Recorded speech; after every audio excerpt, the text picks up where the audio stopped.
नमस्कार, मैं हूं रंजीत कुमार और शुरू हो चुका है क्लियर कट। धुरंधर फिल्म की बम्पर कमाई से पाकिस्तान में कैसा कोहराम मचा हुआ है ये आपको विस्तार से बताएंगे और पश्चिम बंगाल पर भी बात होगी कि क्या हुमायूं कबीर के डर से ममता बनर्जी ने मंदिर का काम रोक दिया है। लखनऊ में ऐसा क्या हुआ जिसने तहजीब के शहर को शर्मसार कर दिया है। तस्वीरें देखकर आप हैरान रह जाएंगे। ये सब भी दिखाएंगे, लेकिन शुरुआत बिग अपडेट के साथ।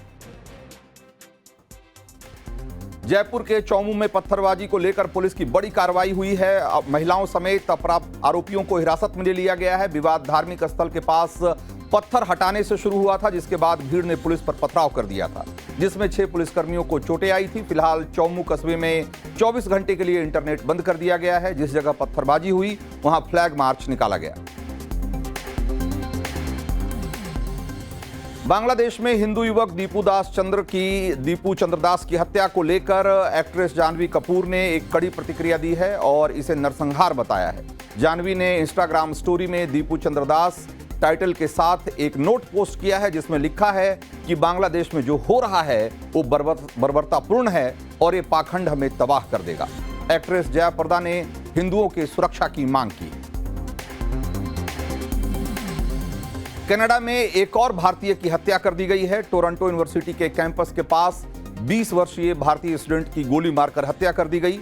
2 दिन पहले टोरंटो में ही 30 साल की भारतीय महिला हिमांशी खुराना की हत्या कर दी गई थी। हत्या के मामले में पुलिस उसके पार्टनर अब्दुल गफूरी को खोज रही है। यूपी के बदायूं में जंगली जानवर ने वन विभाग की टीम पर हमला कर दिया और इस दौरान जंगली जानवर ने फॉरेस्ट ऑफिसर को मुंह से जकड़ लिया, जिसके बाद रेस्क्यू टीम ने लाठियां मारकर फॉरेस्ट ऑफिसर की जान बचाई। फॉरेस्ट ऑफिसर को गंभीर हालत में बरेली रेफर किया गया है। रेल यात्रियों के लिए बहुत जरूरी खबर। आज से ट्रेन में सफर करना महंगा हो गया है। रेलवे ने लंबी दूरी की यात्रा करने वालों के लिए किराए में बढ़ोतरी की है। 215 किलोमीटर से ज्यादा के साधारण श्रेणी में यात्रा करने पर प्रति किलोमीटर 1 पैसा अब ज्यादा लगेगा और लोकल ट्रेनों और छोटी दूरी की यात्रा करने वालों को किराए में राहत दी गई है, उसमें कोई बढ़ोतरी नहीं की गई है। राष्ट्रपति द्रौपदी मुर्मू ने 20 बच्चों को प्रधानमंत्री राष्ट्रीय बाल पुरस्कार से सम्मानित किया है।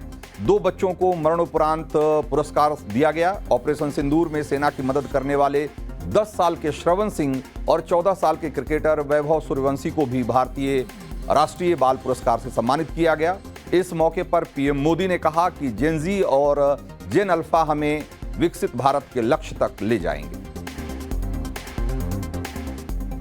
अमेरिका ने नाइजीरिया में आईएसआईएस आतंकियों के ठिकानों पर एक बड़ा हमला किया है। व्हाइट हाउस के मुताबिक ये आतंकी लंबे वक्त से निर्दोष लोगों को और खासकर ईसाइयों को निशाना बनाकर उनकी हत्याएं कर रहे थे और इसी के जवाब में एयर स्ट्राइक की गई है। प्रेसिडेंट ट्रंप ने साफ साफ कहा है कि अगर अभी भी ईसाइयों की हत्या बंद नहीं हुई तो अभी और आतंकी मरेंगे। चीन ने दुनिया की सबसे लंबी टनल बनाई है और इस टनल का नाम तियातशान विक्ट्री रखा गया है और जो कि करीब 22 किलोमीटर लंबी है। चीन ने अब इसे आवाजाही के लिए खोल दिया है। चीन ने इसे शिनजियांग में पहाड़ियों को काटकर बनाया है और यह टनल काफी लंबी टनल है।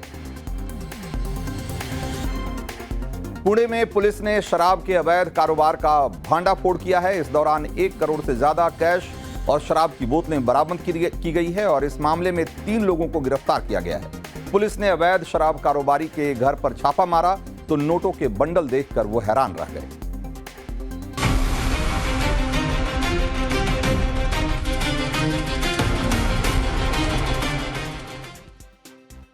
तो धुरंधर रिलीज होने के करीब 3 हफ्ते बाद भी देश भर के सिनेमाघरों में हाउसफुल चल रही।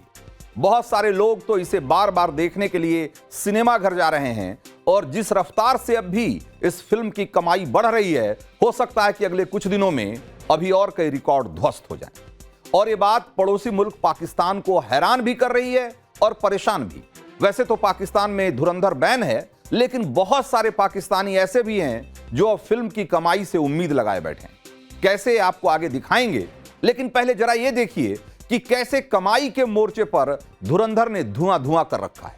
पहला आंकड़ा तो यह है कि धुरंधर साल 2025 की सबसे ज्यादा कमाई करने वाली फिल्म बन गई है। सिर्फ 21 दिन में ही धुरंधर की कमाई दुनिया भर में 1000 करोड़ रुपए से ज्यादा हो चुकी है। और सिर्फ देश के भीतर अगर इस फिल्म की कमाई को देखें तो इसका कलेक्शन 700 करोड़ रुपए से ज्यादा का हो चुका है।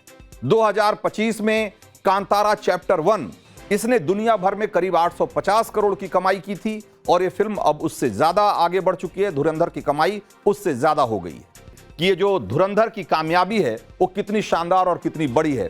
तो जरा देखिए कि सबसे ज्यादा जो कमाई करने वाली फिल्में अभी तक रही है उसमें दंगल पहले नंबर पर है और इसकी कुल कमाई 2070 करोड़ रुपए रही है। 2070 करोड़ सोचिए। लेकिन यहां पर एक बहुत आप हैरान करने वाला आंकड़ा देखेंगे कि इसकी पूरी कुल कमाई तो 2070 करोड़ है, लेकिन इसकी देश में कमाई जो है वो सिर्फ 535 करोड़ थी।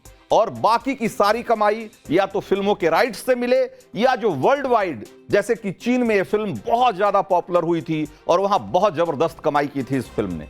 तो इस तरीके से दंगल ने एक बहुत बड़ी कमाई की। उसके बाद बाहुबली 2 जो कि 2017 में रिलीज हुई, इसने जो कुल कमाई की वो 1788 करोड़ रुपए की कमाई की और उसमें से 1416 करोड़ रुपए वो हिंदुस्तान में जो घरेलू जो सिनेमा घरों में जो कमाई होती है उससे थी। पुष्पा 2024 की अगर देखें तो इसकी कमाई भी 1742 करोड़ थी और इसने जो देश में कमाई की थी वो ये 1471 करोड़।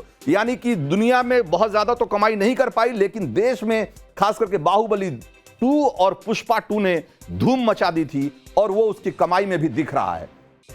फिर देखिए जो RRR फिल्म थी ये 2022 में आई और इसने देश में तो 915 करोड़ की कमाई की, लेकिन दुनिया भर में अगर कमाई को अगर जोड़ लिया जाए तो ये 1230 करोड़ रुपए की कमाई की थी इस फिल्म ने। उसके बाद KGF चैप्टर 2 2022 में ये भी फिल्म आई थी। बहुत सारी ब्लॉकबस्टर फिल्में उस समय आई थी। इसने देश में 1000 करोड़ से ज्यादा की कमाई की और दुनिया भर में 1215 करोड़ रुपए की कमाई इसने की थी। फिर जवान 2023 में आई जो कि देश में 760 करोड़ रुपए की कमाई हुई और दुनिया भर में इसकी कमाई 1160 करोड़ रुपए हुई। तो आप देखिए कि ये 6 फिल्मों के बारे में दिखा चुका हूं। अब आइए, अब ये जो बाकी के 4 फिल्में देखिए उसमें देश भर में कमाई पठान की 2023 में जो आई थी उसकी 1025 करोड़ थी दुनिया भर में और देश में उसकी कमाई 760 करोड़ रुपए थी। और अब यहां से अब सोचिए कि आप देखिए कि अगर धुरंधर को देखिएगा तो 1000 करोड़ से कमाई उसकी ज्यादा हो चुकी है और कैसे अभी कमाई के बहुत सारे उसके रिकॉर्ड टूटने हैं वो आपको मैं आगे बताऊंगा। लेकिन आप देखिए कि अब वो किसी भी समय पठान से आगे जा सकती है और जो कल्कि, बजरंगी भाईजान और एनिमल ये जो 3 बड़ी फिल्में थी इसकी कमाई से भी वो बहुत आगे निकलने वाली है। तो 1042 करोड़ जो कि कल्कि की कमाई थी, बजरंगी भाईजान ने 921 करोड़ रुपए की कमाई की और एनिमल ने 915 करोड़ रुपए की कमाई की थी। इन सबों से फिल्म पहले ही समझिए आगे निकल चुकी है। ममता बनर्जी किस बात से डरी हुई हैं कि उन्होंने भूमि पूजन से ठीक पहले देश के सबसे बड़े दुर्गा मंदिर का काम रुकवा दिया है।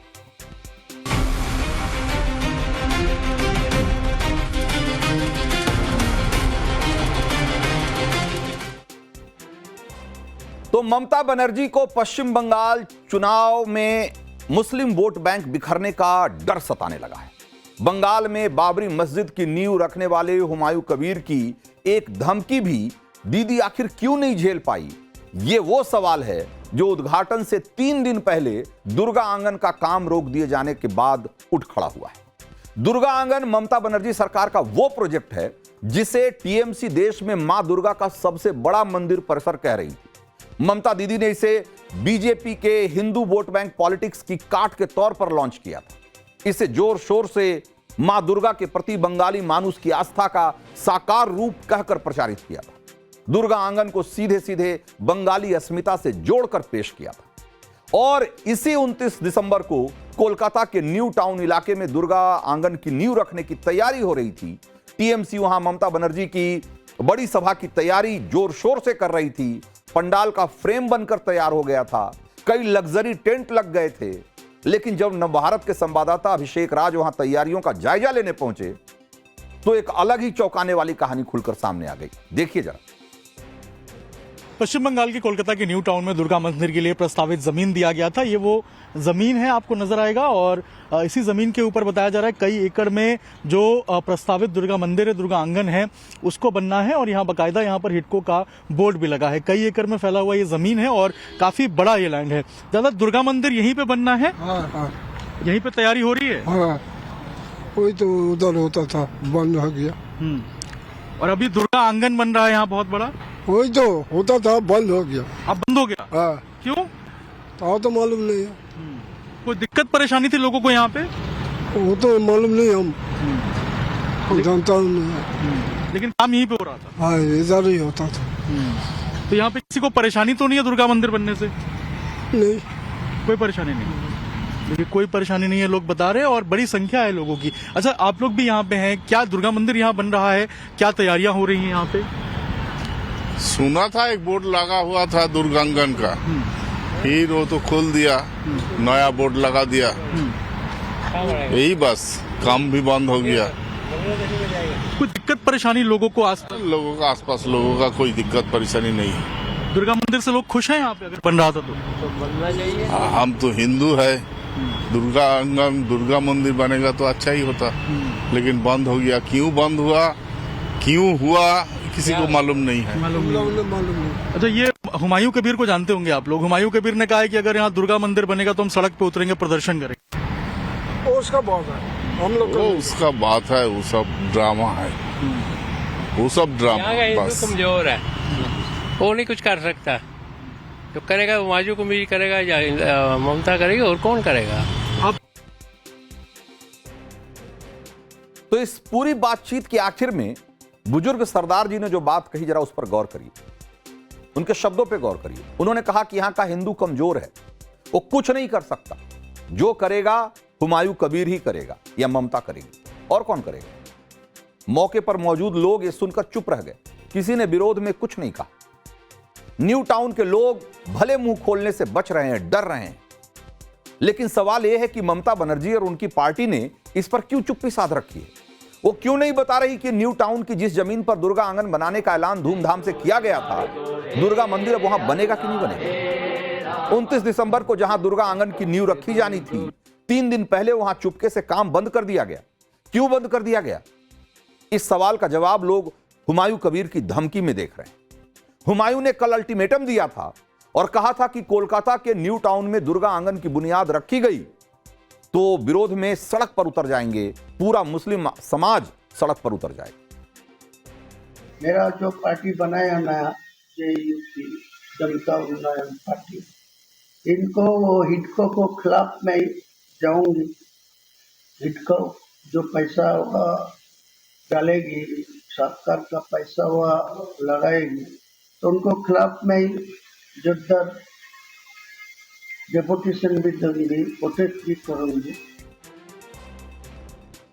तो कहा जा रहा है कि हुमायूं कबीर के इसी बयान के बाद न्यू टाउन में दुर्गा आंगन का काम रोक दिया गया। अब अटकलें लगाई जा रही है कि ममता अब कहीं और दुर्गा आंगन बनवाएंगी। सवाल इसलिए है कि क्या हुमायूं कबीर के अल्टीमेटम के कारण ममता बैकफुट पर आ गई। न्यू टाउन में दुर्गा आंगन बनाने का जो उन्होंने ऐलान किया था, वो मुस्लिम वोट बैंक के खिसकने के डर से उसको टाल दिया गया।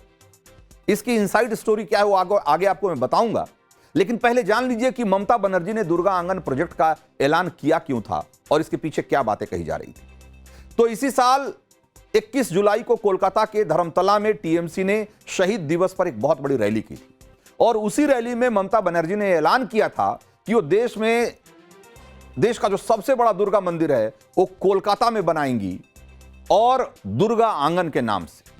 और उस ऐलान के साथ दीदी ने बीजेपी को एक तरीके से चुनाव में ललकार लगाई थी, दुर्गा आंगन को बंगाली अस्मिता से जोड़कर पेश किया था और ये बीजेपी के जय मां दुर्गा और जय मां काली के नारे का जवाब इसको बताया जा रहा था, जिसे बीजेपी बंगाल की अपनी रैलियों में लगातार लगाती रही है।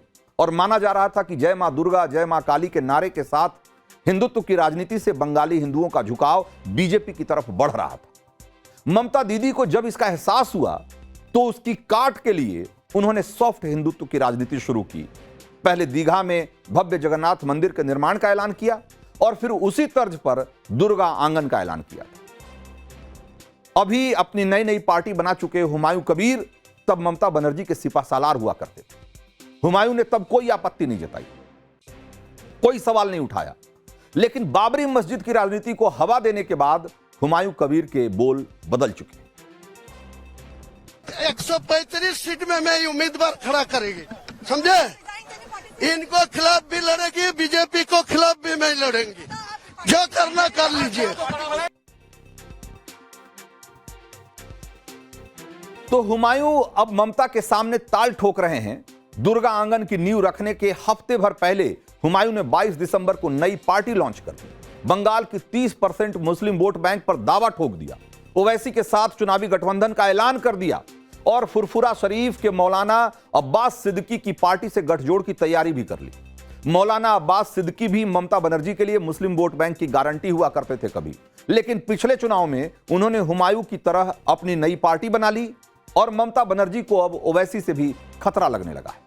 ओवैसी 2021 के चुनाव में ममता को झटका नहीं दे पाए थे, लेकिन 2023 के पंचायत चुनाव में उन्होंने बंगाल में मालदा और मुर्शिदाबाद जैसी जो मुस्लिम बहुल सीटें हैं उस पर 1.5 लाख से ज्यादा वोट लाकर ममता को थोड़ा चौंका दिया था।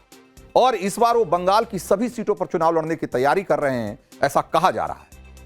और यह माना जा रहा है कि अगर ऐसे में तीनों का गठजोड़ हो गया, ओवैसी के साथ हुमायूं कबीर मिल गए, फुरफुरा शरीफ का मौलाना मिल गया, तो ममता बनर्जी और उनकी पार्टी का मुस्लिम वोट बैंक खिसक जाए तो यह कोई बहुत बड़ी बात नहीं होगी। ममता दीदी के लिए बंगाल में सरकार बनाने के लिए मुस्लिम वोट बैंक कितना महत्वपूर्ण रहा है, एक बार जरा उसको समझिए। विधानसभा चुनाव में 2021 के विधानसभा चुनाव में करीब 80% मुसलमानों ने टीएमसी को वोट किया था। फिर 2016 के विधानसभा चुनाव में इसी तरीके से ममता बनर्जी को हालांकि कम मिले थे, 51% मुसलमानों ने वोट किया था। लेकिन 2019 के लोकसभा चुनाव में करीब 70% मुसलमान उन्होंने टीएमसी को वोट किया। इस हिसाब से अगर देखा जाए तो जो ममता बनर्जी का पूरा चुनावी गणित है उसमें मुसलमान वोट बैंक उसकी बहुत महत्वपूर्ण भूमिका है। और 2026 के चुनाव में मुस्लिम वोट बैंक को किसी हाल में वो नाराज नहीं करना चाहते। ममता कैबिनेट ने अगस्त में दुर्गा आंगन बनाने के लिए न्यू टाउन में 15 एकड़ जगह को मंजूरी दी थी। 262 करोड़ रुपए की लागत से मंदिर परिसर बनाने का ऐलान किया गया। 2 साल में दुर्गा आंगन बनाकर उसके उद्घाटन का वादा बंगाली समुदाय से किया गया। मंदिर के लिए जमीन सरकारी संस्था हिडको ने सरकारी पैसे से अधिग्रहित की और हुमायूं कबीर ने अब इसी बात पे बवाल खड़ा कर दिया। हुमायूं कबीर ये कह रहे हैं कि ममता सरकारी पैसे से दुर्गा मंदिर बनवा रही है। और हुमायूं का दूसरा बड़ा आरोप यह है कि जिस जमीन पर दुर्गा आंगन बन रहा है वो मुसलमानों की जमीन थी, जिसे विकास कार्य के लिए, जनता की सुविधाओं के लिए उनसे अधिग्रहित किया गया, लेकिन अब वहां पर मंदिर बनाया जा रहा है। और हुमायूं यही दलील दे रहे हैं कि मुसलमानों की जमीन पर मंदिर का निर्माण वो भी सरकारी पैसे से आखिर ममता क्यों कराना चाहती है, जबकि संविधान भी इसकी इजाजत नहीं देता। हुमायूं के इन्हीं सवालों के बाद ममता सन्नाटे में सॉफ्ट हिंदुत्व के जरिए बीजेपी को बंगाल में टक्कर देने का उनका जो प्लान है अब पूरी तरीके से हिचकोले खाता हुआ दिखाई दे रहा है। मुश्किल तो यह है कि न्यू टाउन में दुर्गा आंगन नहीं बनने से बंगाली समुदाय में सीधा मैसेज जाएगा कि दीदी को बंगाली अस्मिता नहीं, मुस्लिम वोट बैंक की ज्यादा परवाह है और ममता अब इसी जाल में फंसती हुई दिखाई दे रही है। तो क्लियर कट में अब अगली स्टोरी और आपको यह बताते हैं कि लखनऊ में ऐसा क्या हुआ जिसने तहजीब के शहर को शर्मसार कर दिया। तस्वीरें देखकर एक बार आप भी हैरान रह जाएंगे।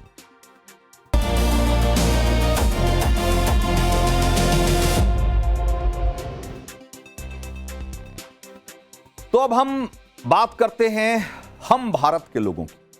अंग्रेजी में एक शब्द है सिविक सेंस, यानी नागरिक भावना या यूं कहिए कि सामाजिक जिम्मेदारी की भावना। 2047 तक विकसित भारत का सपना लेकर आगे बढ़ रहे हम लोग अपने नागरिक कर्तव्यों को लेकर कब सजग होंगे, यह सवाल आज पूछना बहुत जरूरी हो गया। क्यों, इस पर आगे मैं विस्तार से बात करूंगा, लेकिन पहले वो तस्वीरें देखिए जो आपको सोचने पर मजबूर कर देगी।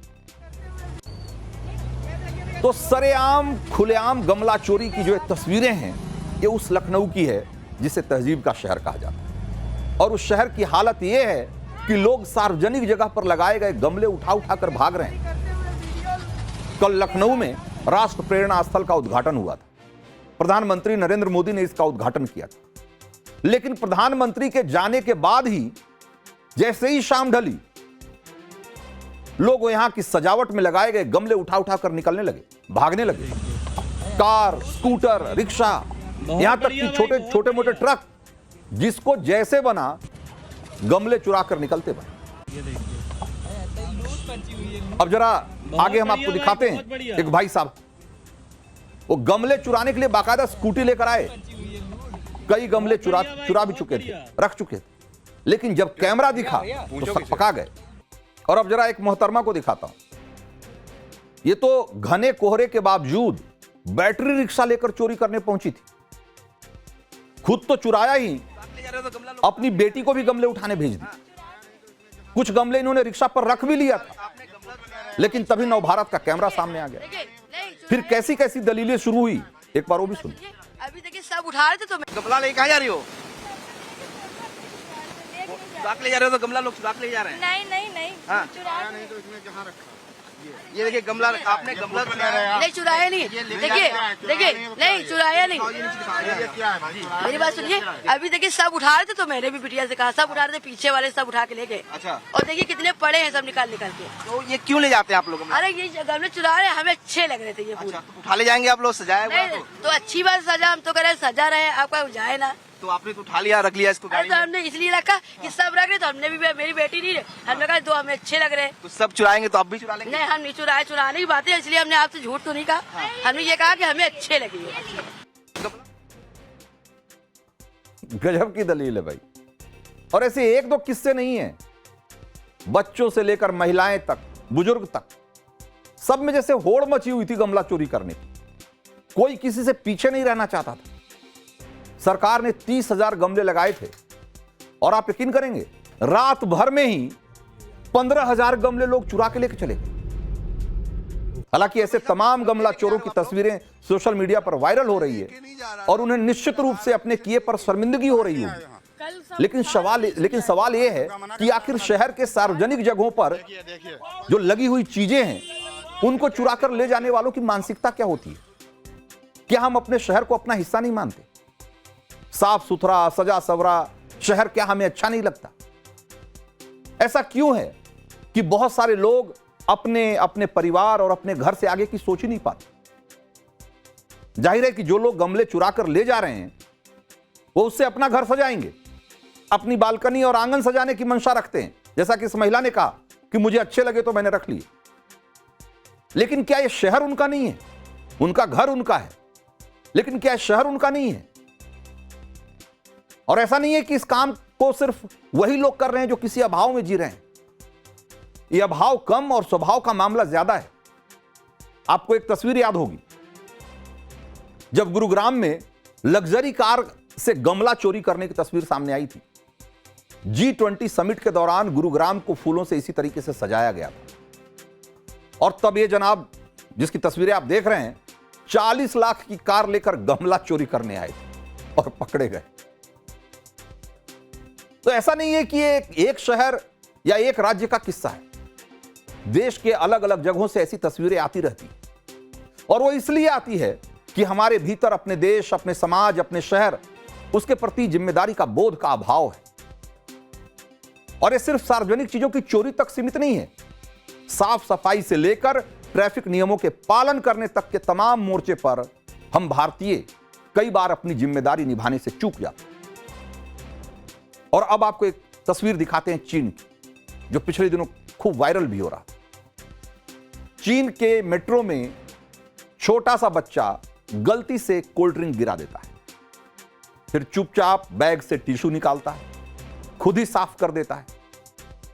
कोई बहाना नहीं, बस जिम्मेदारी का एक सुंदर एहसास। और चीन ही नहीं, हमारे देश के भी बहुत सारे लोग, देश के बहुत सारे हिस्सों में ऐसे लोग हैं जो बहुत अनुशासित जीवन जीने में यकीन करते हैं।